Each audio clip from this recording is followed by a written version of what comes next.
Vamos então para a nossa próxima janela, que é a janela PPP.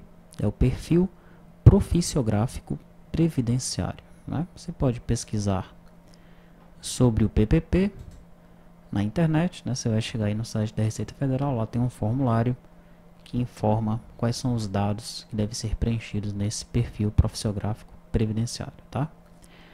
Bom, nós separamos esse PPP em algumas tabelas, ok? Primeiro uma tabela chamada PPP, onde nós temos o ID do colaborador e uma observação. Depois nós temos aqui uma tabela de atividades, que vai estar vinculada a PPP. A tabela PPP é pai dessas outras 4 tabelas PPP aqui, tá? Você vai ver isso lá no DER unificado. Então, em PPP atividade, nós vamos ter a data de início da atividade, a data final da atividade e a descrição da atividade, né? Descrição de todas as atividades físicas ou mentais realizadas pelo colaborador, tá? Então, as atividades do colaborador serão informadas aí nessa tabela. Eu tenho CAT, informações prestadas quando o colaborador estiver afastado. Nós vamos colocar o número da CAT, a data do afastamento e a data do registro. Exame médico, exames médicos obrigatórios, clínicos e complementares, realizados aí pelo colaborador. Então nós vamos colocar a data do último exame, o tipo, esse tipo é admissional, periódico, retorno ao trabalho, mudança de função ou demissional. Natureza, exame, esse exame vai ser referencial ou sequencial. E a indicação dos resultados, né? Tem que preencher normal ou alterado, só deve ser preenchido estável ou agravamento no caso de alterado em exame sequencial. Tá? E essas instruções aqui você vai obter, né, nesse formulário do PPP. Esse formulário tem na internet, né? Quando você for pesquisar sobre o PPP, Perfil Proficiográfico Previdenciário, né, você vai encontrar esse formulário e vai encontrar essas informações que estão aqui nessa tabela, tá? Nessas tabelas. Indicação de resultados, é aí que você vai preencher se é normal ou alterado, né? E por fim nós temos o PPP Fator Risco. Esse é o que tem mais campos, né? Nós vamos ter aí esse fator risco. O que é que você coloca aí nessa tabela? São informações sobre a exposição do colaborador a fatores de risco, né? Então nós temos aí a data de início e a data fim, né? O período inicial da atividade do colaborador com relação à exposição a algum fator de risco, né? O tipo, nesse tipo nós vamos colocar se é um risco físico, químico, biológico, ergonômico, mecânico, né? Quais foram os riscos a que ele ficou exposto. Qual é o fator de risco? Nós vamos colocar a descrição do fator de risco com até 40 caracteres alfanuméricos. Intensidade. O que é que vai ter nessa intensidade aí? Intensidade ou concentração dependendo do tipo do agente. Técnica utilizada. O que é que nós vamos colocar nessa técnica utilizada? É a técnica utilizada para apuração do item intensidade. EPC eficaz. O que é isso? Você vai colocar sim ou não. As instruções tem lá no formulário. EPI eficaz, também sim ou não. CA-EPI é o número do certificado de aprovação. CA é de certificado de aprovação do Ministério do Trabalho para o equipamento de proteção individual. E aqui nós temos alguns campos de atendimento, né? O atendimento a uma norma, essa norma 06, nós temos aí 5 campos, tá? Sim ou não? Esse primeiro, da hierarquia estabelecida no item tal. O segundo, das condições de funcionamento. O terceiro, do prazo de validade. O quarto, da periodicidade. E o quinto, dos meios de higienização, né? Por isso que é importante que você primeiro pesquise sobre o perfil proficiográfico previdenciário, para você ver o formulário. Aí você vai entender por que essas tabelas elas estão organizadas dessa forma aqui. Legal? Bom, eu tenho aqui um mestre detalhes, né? Tem uma tabela mestre e 4 detalhes. Então eu vou gerar o meu VO, os meus VOs, 5 VOs, aí vou inserir os 5 VOs no cliente e no servidor. Vou gerar 2 controllers, o controller do cliente e o controller do servidor. O controller dessa tabela aqui, ó, folha PPP. O controller do cliente não vai ter alteração nenhuma, o controller do servidor vai, tá? Os VOs, fator risco, exame médico, CAT e atividade, não vão ter alterações. o VO do folha PPP vai. Então vamos analisar aqui o folha PPP VO. Veja que eu já coloquei o nome do colaborador, né? Para isso eu criei também aqui um atributo para receber o objeto colaborador, um campo, né, para receber o colaborador, e criei aqui os campos para receber as minhas listas. Tá? Então eu vou ter uma lista de CAT, uma lista de atividades, uma lista de fator risco e uma lista de exame médico. Né? Esse campo transiente colaborador nome se encontra aqui, devidamente anotado e informando que é um campo transiente. Ok? O colaborador, ele aparece como uma associação. E as minhas listas aparecem como associações many. Né? Tem vários registros dentro dessa associação aí. Tá? Um para muitos. Ok? Legal. Daí eu pego os meus 4 métodos, sobrescrevo da classe tJSONVO. No primeiro construtor, eu instancio as minhas listas. No segundo construtor, eu deserializo o objeto, tratando as devidas listas. Né? Então, eu trato a CAT, a atividade, fator de risco e exame médico. No final, deserializo. Né? Chamo aí uma marcha. No destrutor, eu libero as listas e o colaborador. E no toJSON, né? No método toJSON, eu vou serializar. Tá? Faço o devido tratamento nas listas. Né? Seto o campo transiente, o valor do meu campo transiente colaborador nome. E chamo o método Marshall para ele serializar o meu objeto para JSON. Tá? Essas são as alterações no VO. As alterações no controller,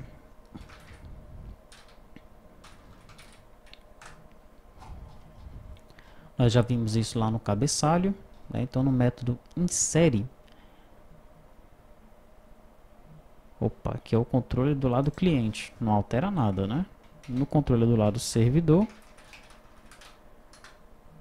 folha PPP controller, aqui sim. No método insere, eu vou ter um objeto para cada item de detalhe e um enumerator para cada item de detalhe. Depois que eu insiro o objeto principal, eu pego o enumerator da minha lista, né? Primeiro da lista CAT, realizo um laço nesse enumerator e vou inserindo os objetos. Faço isso para CAT, para atividade, para fator risco e para exame médico. No update eu necessito apenas dos enumerators. Né? Então, primeiramente, eu altero o objeto principal, daí eu saio alterando os objetos que vêm nas minhas listas. Ok? Fazendo aquela mesma verificação, né? Se é um objeto novo, eu insiro. Se não, aí eu altero aquele objeto de detalhe, tá? No final das contas, eu libero os meus enumerators. Essa alteração deve ser feita no controle do servidor. E agora vamos analisar a nossa janela, né?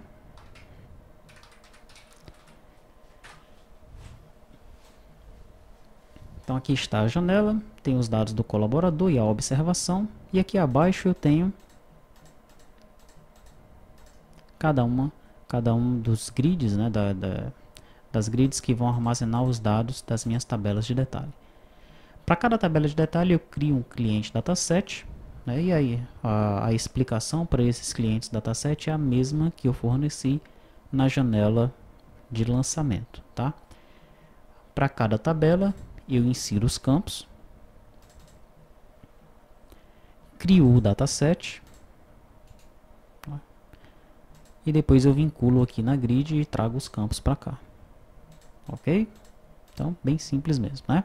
Lembrando que esses clientes datasets não têm nenhum conhecimento do banco de dados, tá? Aqui é para a gente tratar dos dados de forma local. Por isso mesmo é que nós pegamos os dados desse cliente dataset, armazenamos em listas e depois chamamos o método alterar jogando o objeto para ele. Daí ele vai serializar esse objeto JSON e mandar para o servidor. No servidor esse objeto é desserializado e ele chama o T2T ou RM para inserir, para alterar fazer os devidos tratamentos no banco de dados. Só o servidor tem conhecimento do banco de dados, a aplicação cliente não, tá? Bom, no nosso código-fonte, nós podemos ver aqui que nós temos aqueles to-dos de implementar a busca pelos campos de lookup e exibir as informações transientes, né? Em infra, eu defino os meus objetos VO e controller. Em CRUD eu tenho inserir, o editar, o excluir. E no salvar, eu tenho coisa a mais, né? Primeiro eu salvo os dados do objeto principal, seto os dados do objeto principal. Depois eu faço um laço em cada um dos clientes dataset. E vou inserindo cada registro que está no cliente dataset como um item de sua respectiva lista, tá? Faço isso para o CAT, faço para a atividade, lista folha PVP atividade, lista folha PVP CAT, faço para o fator risco e faço para o exame médico. Terminou isso, eu testo se ele está inserindo, se tiver chamo o método insere passando o objeto principal, que vai o objeto principal com todas as suas listas, né? Sobe lá para o servidor e lá ele trata, como nós vimos lá no controle do servidor, tá? Se eu estiver alterando, eu testo se houve realmente alterações, né? Entre o objeto VO e o objeto old VO. Se houve realmente alguma alteração, eu chamo o método altera, tá ok? No grid para edits, eu pego os meus enumerators, né? Eu crio os enumerators, as variáveis de enumerator aqui, primeiramente, né? Depois eu crio os meus objetos VO e old VO, seto os dados do meu objeto principal, né? Pego aqui os dados do objeto principal e jogo nos edits, e agora sim eu vou pegando os dados de detalhe, né? Aqui eu instancio o enumerator, pegando o enumerator da lista, tá? Então pego o enumerator da lista cat, faço um laço nela, para cada item que eu tiver na lista, eu crio um registro no meu cliente dataset cat. Mesma coisa eu faço para atividade, mesma coisa para o fator risco, mesma coisa para o exame médico. Tá? Limpar campos, eu limpo todos os clientes dataset. E aqui eu tenho alguns métodos vinculados ao keydown de cada grid, que é para quando o usuário ele pressionar Enter, eu passo para o próximo campo. É só isso que faz aqui mesmo, tá? O usuário pressionou Enter na grid, o cursor passa de um campo para o outro. E aqui no configura layout tela, que está sendo chamado aqui no grid para edits, eu pergunto o que é que nós devemos implementar aqui para melhorar essa tela. Lá no lançamento, né, no folha lançamento, eu implementei o configura layout tela. Será que nós vamos fazer a mesma coisa aqui, a mesma implementação? Você já pode fazer o teste, né, e verificar se fica legal fazendo aquela implementação aqui também, tá? Vamos executar então.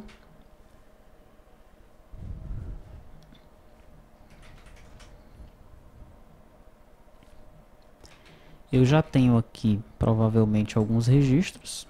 Tem um registro.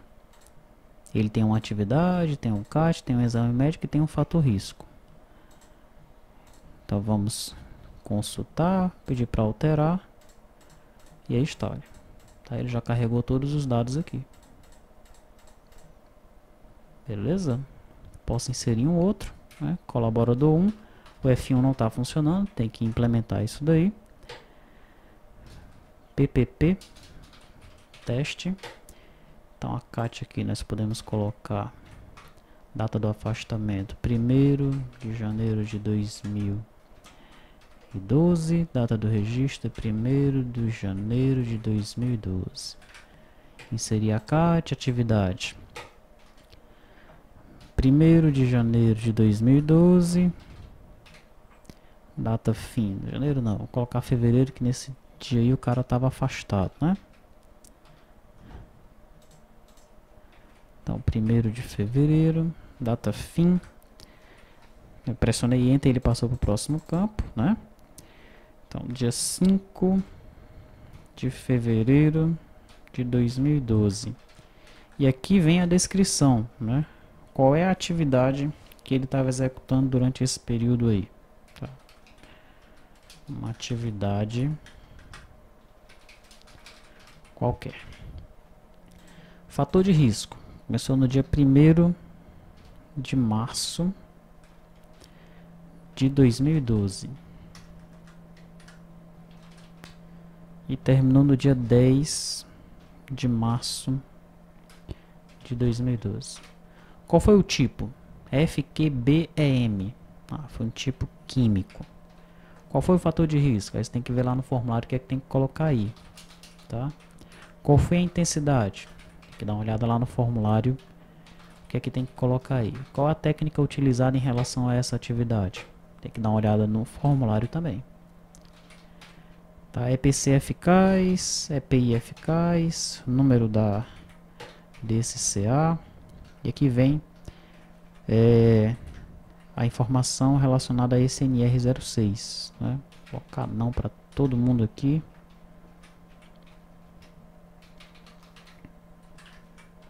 Tá aí o nosso fator de risco. Tá? Exame médico, data do último exame médico, 31/12/2011. Qual foi o tipo? Foi admissional. Natureza, tem que ver lá no formulário qual é essa natureza aí. Exame, IR, indicação dos resultados, apto. Daí quando nós salvarmos isso daí, esses dados eles já vão estar aqui, né? PPP eu tenho um segundo registro. Atividade relacionada ao registro 2 está lá, atividade qualquer. CAT está lá as informações. Exame médico está lá as informações. E o fator risco também estão lá as informações. Legal? Então é isso. Esse é o nosso perfil profissiográfico previdenciário, né? Lembrando que aqui nós não estamos emitindo nenhum tipo de relatório, mas provavelmente nós temos que emitir um formulário tal e qual o formulário que existe lá no site da Receita. Então dê uma olhada no formulário, aí vamos ver, vamos discutir lá na se nós precisamos emitir realmente esse formulário a partir do sistema.